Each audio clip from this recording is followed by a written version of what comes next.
اعوذ باللہ من الشیطان الرجیم، بسم اللہ الرحمن الرحیم۔ ڈبل اے ٹاک کی طرف سے اعظم بیگ اور افسر علی خان کا سلام قبول کیجیے۔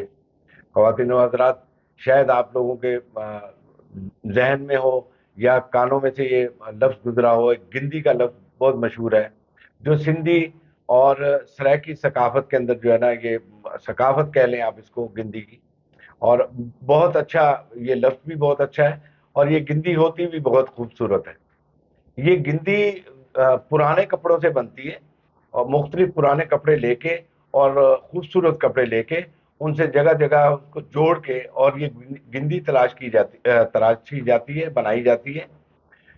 یہ گندی جب بن جاتی ہے تو یہ گندی پلنگ کے اوپر بچھائی جاتی ہے، اور مہمان خاص طور پہ آئیں تو بہت خوبصورت لگتی ہے۔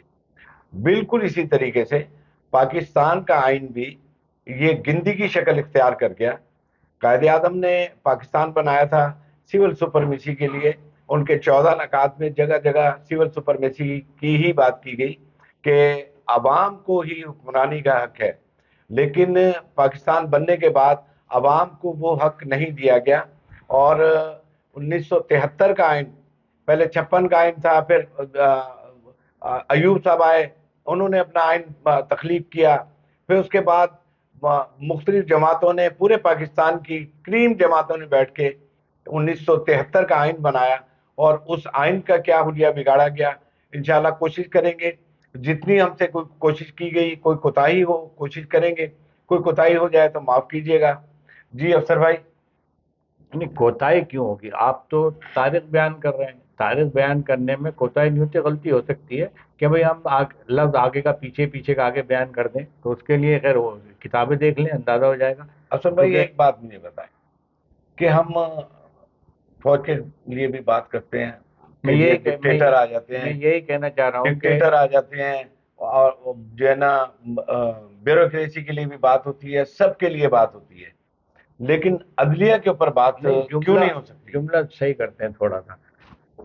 پاکستان میں ہمیشہ فوج کا کردار کیا رہا؟ پاکستان میں پاکستان کا فوج کا کردار یوں تھا، فوج نے یہ کر دیا۔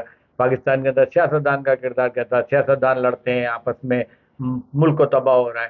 کوئی یہ نہیں کہتا کہ پاکستان میں عدلیہ کا کردار کیا تھا، اور عدلیہ کے غلط فیصلوں کی وجہ سے پاکستان کو کتنا نقصان ہوا۔ جب سے پاکستان بنا، پہلا ابھی شروع ابتدائی آئین ساز اسمبلی بن رہی ہے، آئین سازی کر رہی ہے، آئین سازی کے لیے وہ تشکیل دی گئی ہے، اس کے اندر کچھ ایسی امینڈمنٹ تھی۔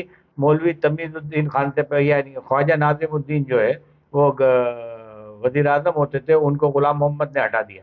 غلام محمد نے ہٹا دیا، غلام محمد گورنر جنرل تھے، جی اور ان کو جب غلام محمد صاحب نے ہٹایا تو ان کے بعد محمد علی بوگرا صاحب کو وزیر اعظم بنا دیا گیا۔ جی محمد علی بوگرا صاحب نے اندازہ لگایا کہ یہ شخص جو ہے یہ کل کو ہمارے پہ بھی وار کر سکتا ہے، تو انہوں نے وہ شق تھی جس میں گورنر جنرل کو اختیار تھا وہ ہٹا کے، اور انہوں نے باقاعدہ ایک نئی شق ڈالی اور ایک نیا سسٹم بنایا کہ اور اس میں عدالتوں کو بھی اختیار دیا۔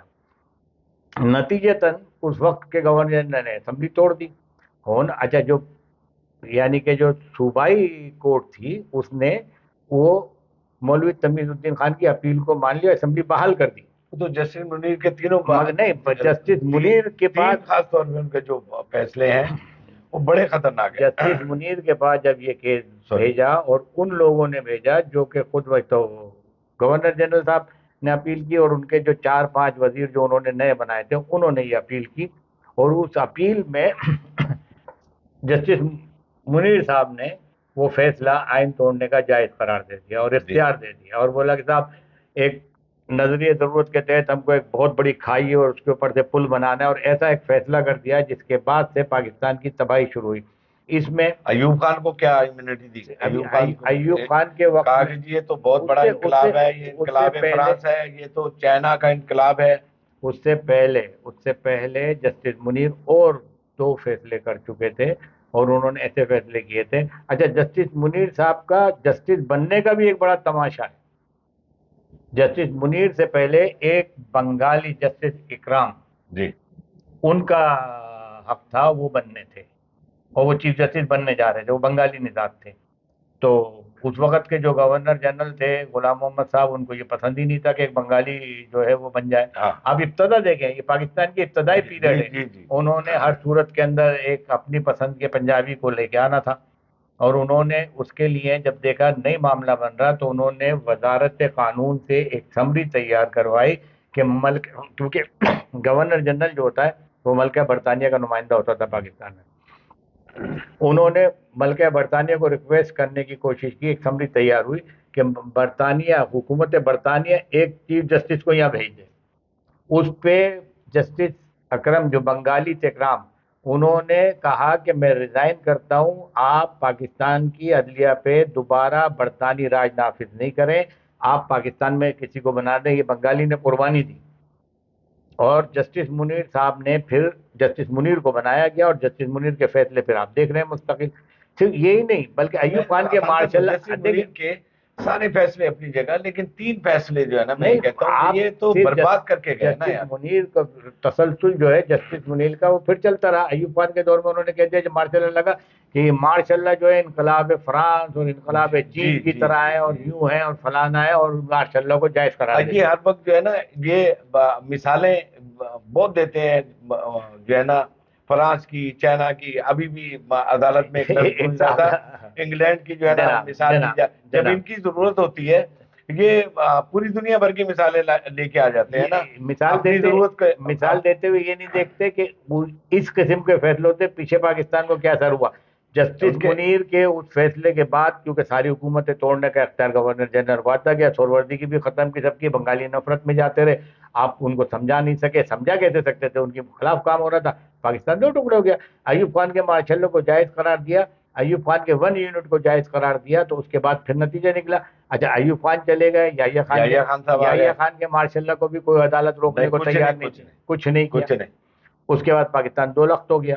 پھر 73 کا آئین بنا. 73 کا آئین بننے کے بعد جس نے اس 73 کے آئین کو بنایا اور معاملات خان صاحب کون لوگ، آپ یہ دیکھیے پورے پاکستان کے مذہبی بھی، لبرل بھی، آپ کہاں سے کون جو ہے نا لوگ اس میں شامل تھے جنہوں نے اتنی محنت سے ایک دن میں بن گیا تھا 73 کا. نہیں 1.5 سال لگے. آپ یہ دیکھیے ایک طرف ANPC، ایک طرف مولانا مودودی، نیشنل عوامی پارٹی ہوتی تھی، پھر مولانا مودودی کی جماعت اسلامی ہوتی تھی. کون لوگ اکٹھے ہوئے تھے؟ مولانا نورانی تھے. اور جس آئین کا انہوں نے بگاڑ کے رکھ دیا. نہیں، انہوں نے پھر دیکھے نا اسی آئین کے تحت جو عدالتیں تشکیل پائی، انہوں نے ایک غلط فیصلے میں، غلط کیس میں بھٹو کو پھانسی چڑھا دیا. جی آج تک سب بولتے ہیں عدالتی قتل ہے. نہیں جسٹس بولے نا، خود ہی بولے نا، مگر پبلک تو بولتی ہے عدالتی قتل ہے. خود بھی صحیح کر لینا، اس سے بھی عدالت نے کوئی سبق نہیں لیا. پھر آئیے ابھی موجودہ پیریڈ کے اندر ضیاء صاحب کو آ جائیں. ضیاء صاحب کی مارشل لا کو جائز قرار دے دیا. پھر ضیاء صاحب کے بعد پرویز مشرف کے بعد جسٹس ارشاد نے جائز قرار دے دیا. جی اچھا میں ایک ریکویسٹ کرتا ہوں تم جو سننے والے ان سے بھی، اور اگر کسی پولیٹیکل لیڈر کے پاس ہماری بات پہنچے، بھائی یہ فیصلے، ان باتوں کو، عدالت کے رویے کو آپ پبلکلی ایڈریس کریں. آپ جلسوں میں کریں. جب آپ جلسوں میں کہہ سکتے ہیں فلانے جنرل نے مارشل لا لگا لیا، تو آپ یہ بولیں کہ فلانے جج نے پاکستان کی تباہی کا بیڑا اٹھایا. جنرلوں کے خلاف بولتے ہو؟ نہیں، جنرل کے خلاف بھی بولو، مگر جنرل کو پروٹیکشن دینے والے کے خلاف بھی بولو. آپ دیکھیں کوئی ایک چیف جسٹس فیصلہ کرتا ہے. اچھا ایک گروپ ہوتا ہے، پورا نام ایک کا آ رہا تھا. نام ایک کا آ رہا ہوتا ہے. ابھی دیکھیے آپ، ابھی موجودہ دور میں، اچھا میری سمجھ میں نہیں آتا کہ ابھی جو کل ایک ویڈیو چلی ہے، وہ آڈیو چلی ہے تمام ججوں کی، وہ سنی آپ نے؟ آڈیو چل رہی ہیں، سنی آپ؟ جی سنی. مگر آدمی کانوں کو ہاتھ لگاتا ہے کہ کس نہج کے اوپر ہمارے لوگ، ہمارے جسٹس، ایک جسٹس نے تو اتنی اچھی بات کھل کے دلائل کے ساتھ بیان کر دی، دوسرے نے بھی اس کو انڈوس کیا، تیسرا بھی اس کو انڈوس کر رہا ہے، مگر ہمارے جو چیف صاحب ہیں ان کی سمجھ میں نہیں آ رہی. 5 لوگ ایک طرف تھے اور 5 ممبر ایک طرف تھے، وہ انڈوس کر رہے ہیں اس کو، مگر دوسروں کی تو سمجھ میں نہیں آ رہی نا. اس کے معنی ایک وہ مخصوص مینٹلٹی موجود ہے. آپ یہ دیکھیں اشترو صاحب کا نکال کے رکھ دیا انہوں نے، اتنا سا پیس چلایا. میں پورا سنیں نا آپ. اختر صاحب کیا کہہ رہے ہیں؟ جو اپنی مرضی کا تھا. اختر صاحب کہہ رہے ہیں سردار طارق مسعود کے فیصلے کو جو انہوں نے دلائل دی، میں تسلیم کر رہا ہوں، میں مانتا ہوں کہ یہ بات یہ سارا کل رات سے جو ہے نا صاحب کے اوپر جو ہے نا ایسا نہیں ہے. کہ ون سائیڈڈ آپ بات کرتے چلے جاؤ. دیکھو تو صحیح ہوا کیا. میں یہ سمجھتا ہوں کہ عدلیہ کے رویے کو پولیٹیکلی ڈسکس ہونا چاہیے. عدلیہ سے پہنچنے والے پاکستانی عدالتوں سے پہنچنے والے پاکستان کو نقصانات کا ازالہ کرنے کے لیے ضروری ہے کہ آنے والے وقت میں اس مینٹلٹی کے جج نہیں آئیں. اور یہ جو ان لوگوں نے 4 آدمی نے فیصلہ کیا کہ مرضی کے جج ہی تو فیصلہ کرتے ہیں. ابھی اچھا ایک بات سمجھ میں نہیں آتی. ایک جج صاحب بیٹھے تھے, وہ ریٹائرڈ ہونے والے, ان کو سپریم کونسل کا رکن بنا دیا تھا, وہ ریٹائرڈ ہونے والے, ان کی جگہ جو جج آنا ہے اس کا بھی فیصلہ وہ کرنے بیٹھے ہوئے وہ تھے. خود ہی فیصلہ کر رہے ہیں. کیا وہاں زبردست, بیٹھے ہیں کہ میرے بعد جو آئے گا وہ یہ آئے گا. کیا زبردست عدالتی نظام آپ ہے. خان صاحب دیکھیں, بات یہ ہے کہ یہ پاکستان کی عدلیہ کو سمجھنا چاہیے. لوگوں کا پتہ ہے کیا بات کر رہے ہیں, لوگ اب یہ بات کر رہے ہیں کہ 58(2)B جو ہے وہ وہاں سے ختم ہو کے اب عدالت کے پاس عدالت میں آ گئی نا. مطلب یہ بھائی اتنی بڑی بات. بھائی آپ دیکھیے نا, ایک جنبش قلم 1 منٹ کو انہوں نے لگایا, وہ اپنے افتخار چودھری صاحب نے, اور گیلانی صاحب کو فارغ کیا. افتخار چودھری صاحب کا بھی جو ہے نا, وہ کوئی نہیں, انہوں نے گیلانی کو فارغ کیا نا. آپ ایک جس کو فارغ کر کے پھر 1.5-2 کیا کیا؟ کروڑ ووٹوں سے چنا گیا ہے, اس کو انشاءاللہ کل پھر یہ موضوع بہت اچھا ہے. کوشش کریں گے کل بھی اسی موضوع پہ بات ہو. دوسرا جو ہے وہ ولاگ وہ بھی اسی موضوع پہ آئے. اعظم بیگ اور افسر علی خان کو اجازت دیجیے. اللہ حافظ.